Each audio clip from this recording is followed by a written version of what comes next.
Good afternoon, everyone, and thank you for joining me today for our webinar on capturing special premiums. We have a great presentation today to go over the ins and outs of your special premiums, bonuses, what you need to do, how to capture them, and so on. The program will be recorded, so if you have to leave early or if you have a colleague or staff that would like to view it at a later time, please let me know.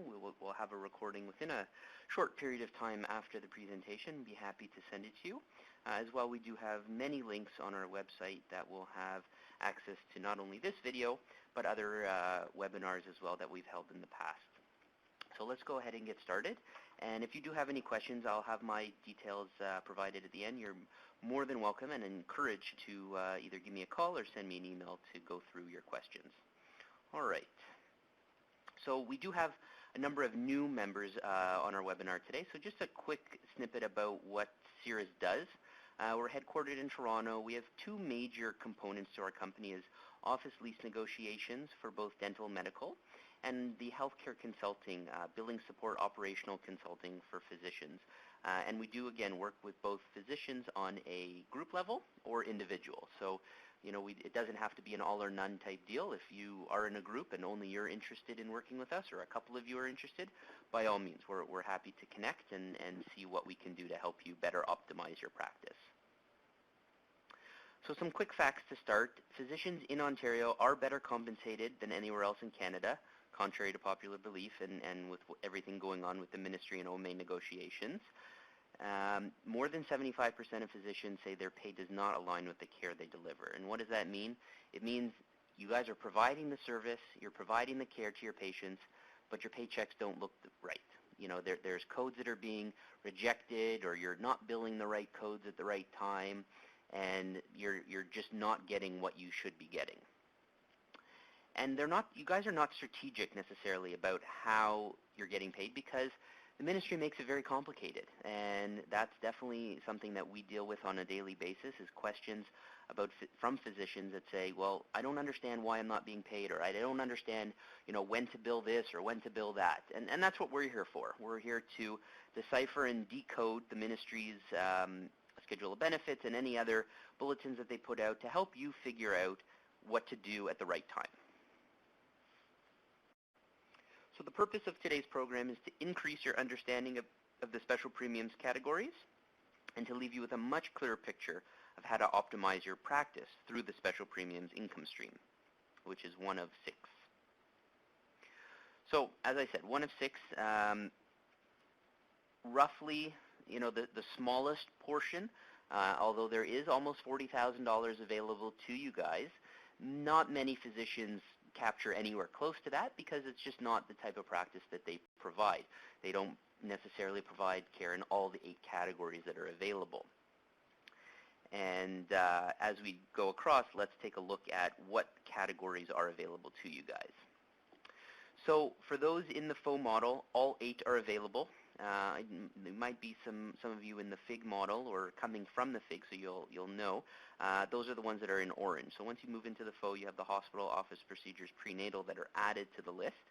And again, we rarely see physicians that are providing care in every category. I think I've seen maybe 1 or 2.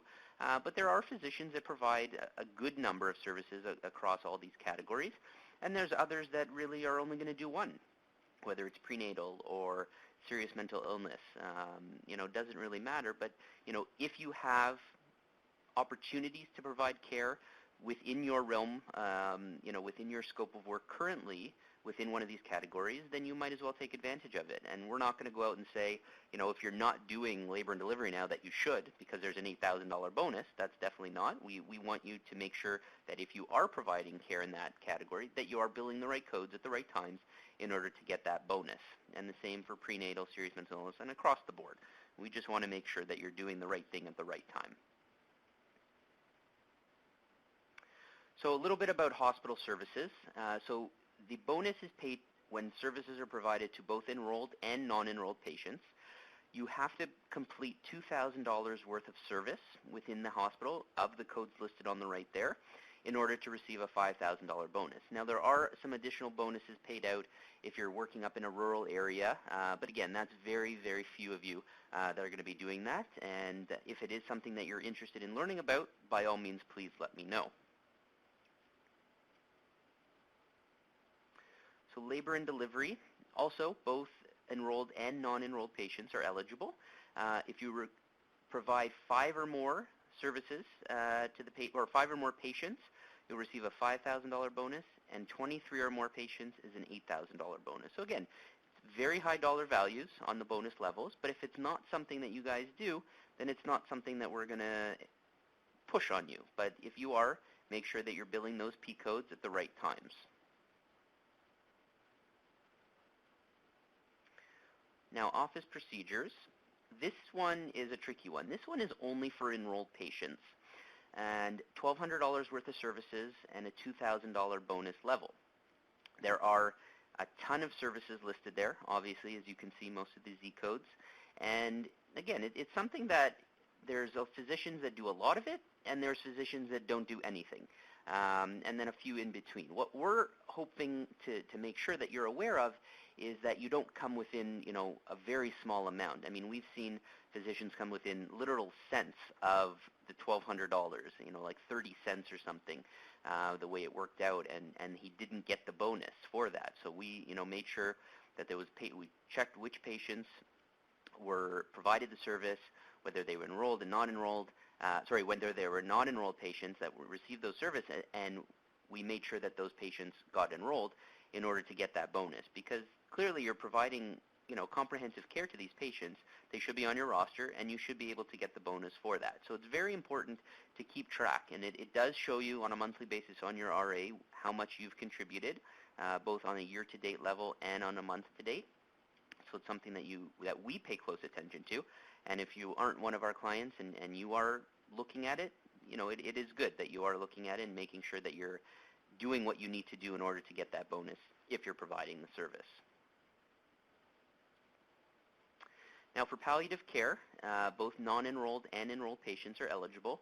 4 or more patients, a $2,000 bonus. 10 or more patients, a $5,000 bonus.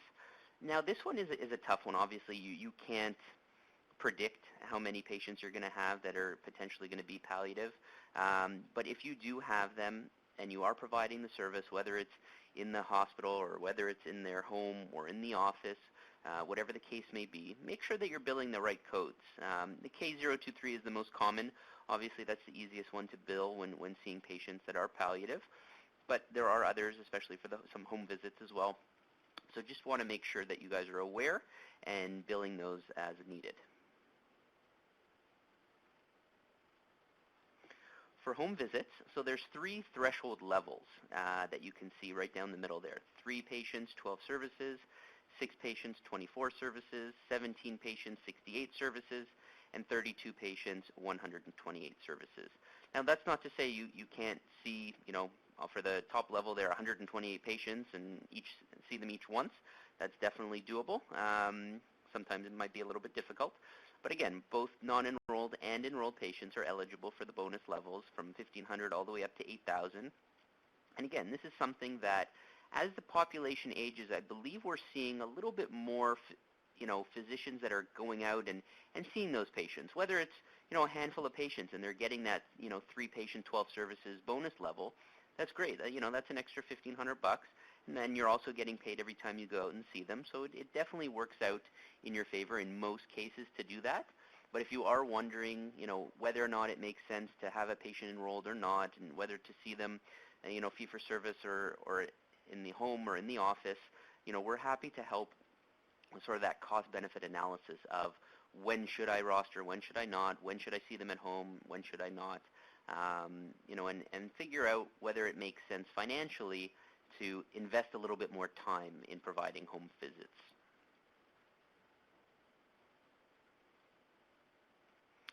So long-term care, enrolled and non-enrolled patients again, 12 or more patients served, $2,000, 36 or more patients, $5,000. And again, this is one that not many do, but there are obviously some physicians that have a a knack for long-term care, and they enjoy having those patients in their long-term care facilities. This is on as well. You want to make sure that there's no other physicians seeing your patients in the long-term care facilities, because the W codes will count towards them and not to you, because it's both non-enrolled and enrolled patients. But you want to make sure, again, if you're providing the service and you're providing the care and you have those patients rostered as long-term care patients and you're seeing them in their home, you want to make sure that you have those patients and getting those bonus codes as appropriate. So prenatal care, this is for enrolled patients only. 5 or more patients will pay a bonus of $2,000 when you bill a P003 or P004. So that's your intermediate assessments and major assessment, minor and major assessment for prenatal care. And again, you don't have to see them throughout the pregnancy. If you diagnose that they're pregnant and they ask a couple questions or they come and see you once or twice, great. Bill those P codes and then ship them off to the OB. You don't have to worry about it. But if you have patients within childbearing ages, just make sure that you're billing those codes, when you are seeing them or when they are letting you know that they're pregnant or whatever the case may be. Serious mental illness, so enrolled patients only. Bipolar schizophrenia, 5 patients pays $1,000, 10 patients pays $2,000. Now this is a tricky one as well. A lot of patients a lot of physicians are just going to bill their 5 or 10 patients, even if they have more. We recommend billing all your patients that are bipolar schizophrenic. And obviously you can do that once per fiscal year. And it's important to bill all of them, because with patients like this, oftentimes they're being de-rostered for various reasons, whether they're coming to the office too much, whether they're going outside and they're contributing to outside use too much. They come on and off the roster a little bit more frequently than some of your other patients. So even if you have 20, 30 patients that are bipolar and or schizophrenic, it's best to bill all of them, because you don't want to get stuck where you have only billed 10 and then all of a sudden you de-roster one of them and then you lose out on the $1,000 bonus because you didn't bill it. So if you have 15, 20, 30, 40 patients, however many you have, bill them all and make sure that you get them all in every fiscal year to make sure that you're getting that bonus. And again, that will track on a monthly basis on your RA. It'll show month to date. It'll show year to date. It's not going to show you who, but that's something that we help with. We help our clients, I should say, identify who the patients are that are within that category, who has it billed for, who has not, and when it should be billed again. So some of the key takeaways for today is to, as I've been saying, monitor your special premiums and bonuses. Every month when your RA comes in, I would hope that you look at it. I know a lot of you don't, but I hope that you do, or start to at least, and double check. What was my month today? What did I get this past month in bonuses? What am I eligible for? How far off am I from reaching the next threshold? It's based on the ministry fiscal year, so April 1 to March 31, so everything needs to be billed before March 31 of the current year. So for now it would be March 31, 2017.